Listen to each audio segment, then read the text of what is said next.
65ാമത് സംസ്ഥാനതല Subroto cup football ടൂർണമെന്റിന്റെ ഔദ്യോഗിക ഉദ്ഘാടനം തൃശൂർ മുനിസിപ്പൽ സ്റ്റേഡിയത്തിൽ പൊതുവിദ്യാഭ്യാസ ന്യൂനപക്ഷ ക്ഷേമ വകുപ്പ് മന്ത്രി എൻ ഷംസുദ്ദീൻ നിർവഹിച്ചു.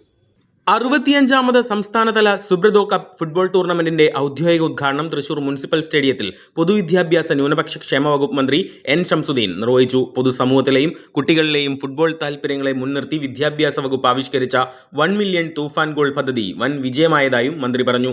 Thrissur corporation mayor doctor Niji Justin, Indian football team മുൻ ക്യാപ്റ്റനും പത്മശ്രീ പുരസ്കാര ജേതാവുമായ IM വിജയൻ തുടങ്ങിയവർ മുഖ്യാതിഥികളായി പങ്കെടുത്തു. പൊതുവിദ്യാഭ്യാസ വകുപ്പ് joint director PR Sreejesh, Thrissur DDET Shaila, സംസ്ഥാന sports coordinator Ajith Varghese, assistant state sports ഓർഗനൈസർമാരായ PU Chitra, Kunju Muhammad, RDSGA secretary Thrissur Sudheer തുടങ്ങിയവർ പങ്കെടുത്തു.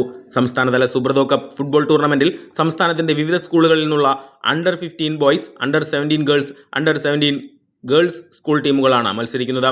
ജൂലൈ 28 വരെ രാവിലെ 7 മുതൽ വൈകിട്ട് 5 വരെ തൃശൂർ കോർപ്പറേഷൻ സ്റ്റേഡിയത്തിൽ മത്സരങ്ങൾ നടക്കും. നമുക്കറിയാം, ലോകം തന്നെ കഴിഞ്ഞ ആഴ്ചകളിൽ ഫുട്ബോളിന്റെ ഒരു വലിയ ആരവത്തിലാണ്.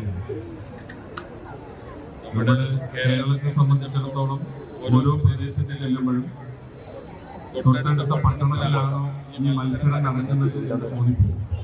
ഈ വർഷം മാത്രമല്ല, വേൾഡ് കപ്പായിട്ട് അല്ലെങ്കിൽ യൂറോപ്യൻ കപ്പ് നടക്കുമ്പോൾ ഒക്കെ നമ്മുടെ നാട്ടിലെ ഒരു അവസ്ഥ അങ്ങനെയാണ്. കാരണം അത്രയേറെ ഫുട്ബോളിനെ നെഞ്ചിലേറ്റിയ ഒരു ജനതയാണ്.